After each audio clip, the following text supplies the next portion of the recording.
Hello out there. This is our podcast today. This is Eric Johnson, the brand. And Coach Aaron, the source. EJ, what do we got on our plate on this rainy day? Oh man, I tell you, talking about non-baseball weather, we're there. We're there right now. It's non-everything weather. It's not, man. It's just, hey, man, it's just that way. Aaron, you and I have been watching athletes the past couple of weeks because we've had a lot of hours in the shop, okay? And we're always looking at how players move and how they flow in any sport. And the topic today is, corrupted movement patterns. Can kids really move? Is it too late? Corrupted movement patterns. Is it too late for guys to get better, girls to get better? What are your thoughts about that, man? Because you and I are seeing this all the time, and you and I have these long discussions about it when we have time to talk. Yeah, I mean, this was something we talked about earlier this week, and it kind of came to mind for me because it's been a recurring theme in some of the complaints that I'm getting from, other coaches, right? Other trainers, other, instructors. And it's almost a recurring theme. And I won't say with this generation, but, with a lot of athletes that are playing sports now. And basically what I mean by corrupted movement patterns is that athletes have learned to move the wrong way. Okay. And I always say the great thing about the body is its adaptability. The worst thing about the body is its adaptability, because it will find a way to do something, but it doesn't necessarily mean it finds the correct way to do something. And so when you're talking about sports, you may put a bat in a kid's hand or a ball in a kid's hand, or, you may have them run or jump. And the body has a way of trying to self-organize itself, which is really a great asset. But when it organizes itself the wrong way and you repeat those wrong movement patterns, then I call those patterns corrupted. And for people in our line of business and coaches, basically what it's translated to now is that we find, at least I find myself doing more of my work being remedial in nature than being advanced. And I'm not talking about remedial for an 8-year-old, 9-year-old, 10-year-old. I'm talking about remedial for 17-year-olds, 18-year-olds, 16-year-olds, where you think that, these movement patterns would be, much better or corrected, by now. Right. And the way that translates into performance is the athlete hits a ceiling, because at a certain level, the body has to move the correct way. And there's no fudging it. You know what I'm saying? There's no faking it with improper movement patterns. And so that might mean, especially for pitchers, throwing with their arm instead of throwing with their body. Right. In baseball terms. For hitters, not being able to use ground forces through the hips to generate power on their swing, being isolated to all upper body. So there's a lot of, for agility athletes, court and field athletes, they may shuffle their feet instead of being able to pick them up and push off correctly when cutting and being explosive. Right. It translates into so many different improper movement patterns, which basically stifles the development of the athlete. So that's when I'm talking about corrupted movement patterns, that's what I'm talking about. And, how do we address that? How do we address that as coaches, parents, athletes, and what's the proper way of dealing with that so that you don't have an athlete who's fighting those most basic functional movements, to use a broader term, when an athlete gets older. So I'll let you start, and then I'll talk about, another side of that, and why I think that's happening. Right. Yes. Formed habits, corrupted movement. There you go. Yep. Formed habits. And it's tough, and I'm always trying to fix that. And I guess this is why the challenge, I still love teaching, love trying to get athletes to the next part. So my advice, when you have corrupted movement patterns, Aaron, and as instructors, and this is to parents, this is to players, you have to be patient, and you're going to have to take a step back, and you're going to have to train in a way that may be different than you've been doing, which maybe that way of training is, I've got more, faster, go faster, more training, just go for it. I got to get it done right away. No, when you said remedial training and you said just slowing down, you're saying slow down the process, get the movement pattern back to where it should be so the athlete can move forward. So my advice is, don't be afraid, players, parents, to allow that instructor to slow it down and move forward. Now, it's going to take a little longer, but the end result, Aaron, as you and I know, if we can fix those things, it's gravy going forward, but you have to be patient. And I feel a lot of people aren't patient, Aaron, with that. When you say, hey, listen, we're going to have to take a step back here, and when you and I tell our athletes that, first thing, it's like red flag. What did I do wrong? You didn't do anything wrong. We're trying to fix a pattern that could help you move forward, whether you were a pitcher, an infielder, if we're just talking baseball terms here, an infielder, a pitcher, a hitter. We're just slowing down things to make you better. And I think that's important, for all the people out there listening, is that there is a way to fix it. But the question, it comes this, is it too late? Okay. Is it too late? Because if you're trying to fix this movement pattern during the season, it's too late. You can't do that during the season. There's too much at stake. Those things need to be done in your off season. That's a great time to do it.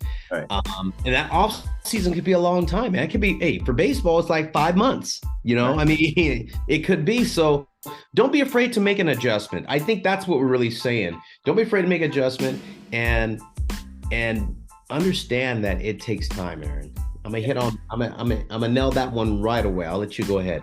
Well, you said one word that I actually had written down, and it's true. I mean, what are the causes for this? One, and it's not anyone's fault, right, for the most part. It's just you learn how to do things, at an early age, and that's just how you do them. And you might repeat that process for 5, 6, 7 years without ever being corrected, and especially if you're having some success with that. But it doesn't ultimately mean that you're going to continue to have success with that, especially at the higher levels, because the game gets faster, it gets more sophisticated. It demands a lot more. So what may have worked at 12 may not work at 16, and that needs to be recognized. And so coaches and trainers may want to train or may want to change something, and an athlete might be resistant because they've had success with those movement patterns, but they've got to understand that the change is so that you can continue to grow. It's not about trying to, have you fail or break something. With me, I see a lot of, especially in my business, because it's so visual now with social media, is athletes they just want to do the sexy exercises. Right. And trainers are kind of caught in a quandary because you get kids who come in, and if you give them the mundane, you have to worry about, well, do they want to come back? And so what right. I think happens is a lot of trainers and coaches feed the candy, but they don't feed the vegetables. And And so, you've got a lot of athletes who are training on empty calories. Yeah. And nothing really that substantial and sustainable. And as an athlete or as a coach, as a trainer, you have to, the responsibility is to get to where they ultimately want to be. And so you have to have that conversation if, the training gets mundane and it gets boring. I have to remind kids, I said, look, this is what we need to do to get you where you want to be. If you don't want to do this anymore, master it so we can move on. Some of that mundane stuff isn't fun for me either. True. And so, that's one of the issues that, I have as a trainer in trying to move the needle with some of these athletes. But generally, what I do is I take a wax on, wax off approach. I will give them exercises kind of like, Mr. Miyagi. We're going to do this exercise. Yeah, it's mundane, but you draw the correlation and you show them, hey, this is how it transfers. And then the light bulb will go on, and they tend to be a little more accepting of what they're doing because now they kind of understand. And like I said, sometimes you just have to say, hey, look, learn how to do it and let's move on. Then we can move on. Learn how to master it, right? Learn how to master it. Exactly. And so, that's one of my thoughts on that subject. In terms of, is it too late? Well, I don't know. I'm an eternal optimist. It's never too late because, again, the body's ability to learn and adapt is just, a beautiful thing about, the human body. And it's like a computer. If you can program it and you're sending the right signals, i.e. the coach and the trainer sending the right signals and putting in the right information, it can change. And it can change, rapidly. It can change exponentially. But that change is only facilitated if the athlete is receptive. It's kind of like, okay, I can punch in the right coordinates, but if my keyboard doesn't work, the input device isn't working, then my information never gets downloaded. So, and it's funny because we talked about our last podcast. Are you coachable, or do you really want to be coached? Coachable. And if you have a narrow bandwidth of acceptance of what the coach is teaching you, well, then you're only going to get a small amount of that information. And as a result, maybe a small amount of improvement. But if you open that bandwidth, to receive all the information, well, then you're going to be in a much better situation. I really think that, again, going back to my wax on, wax off approach, I really think there should be hitting lessons where you don't even pick up a bat. There should be pitching lessons where you don't even pick up a bat. I do it in track and field. There's ways to teach running without necessarily always having to run or run at full speed or do 20 sprints. So I think part of the, I use the word primer when I do some of my classes because my primers are about just that, kind of laying the foundation of movements that we're going to layer activity and then layer performance on. So you've got your foundation of movement, you layer activity. Activity might be throwing a ball. Right. Layering performance on top of that might be pitching, but we do it in a progressive way. And if that underlying foundation of being able to have a proper stride, not pitching stride, but just being able to open the legs up or being able to project the body laterally or having the range of motion in the hips or in the flexion in the torso, all of those functional things come together for throwing activities and ultimately pitching activities. So, right. I think, again, I'm not a pitching coach. And again, a lot of this stuff obviously is economy of time and that sort of thing. Right. But that's kind of where I would at least start, just to screen the athlete. Can he even use his hips? Can he even use, in running? Can they, for me, it's quite simple and visible. Where are they striking their foot on the ground? Are they on the heel? Are they flat-footed on the ball of the foot? So there's some very basic things that I think that you can start off with to at least checkpoint to make sure everyone is there, or every athlete is there.